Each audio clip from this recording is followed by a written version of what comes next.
سلام، امیدوارم که حالتون عالی باشه. من اومدم با یه تکنیک خیلی خفن برای ضرب 45 در 53. اولین کاری که میکنم میام این 45 رو به این صورت روی ضلع‌های این مربع قرار میدم.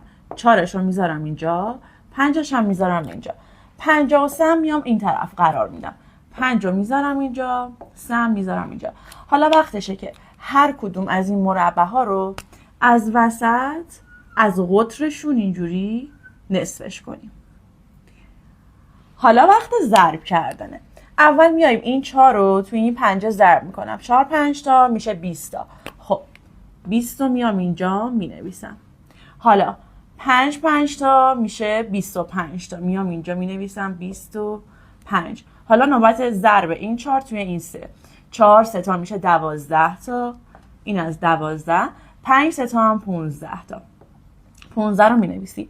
حالا وقتشه که جواب آخر رو بنویسی. نگاه کن چه جالب. این 5 رو میذارم توی یکان. حالا این 3 تا رو با هم جمعش میکنم که میشه 8. میذارمش تو 10 گان. این 3 تا رو با هم جمع میکنم میشه 3. میاد تو 100 گان. این 2 هم میاد توی 1000 گان. جواب آخر من 2385. عشق کردی؟ بفرست واسه بچه محله.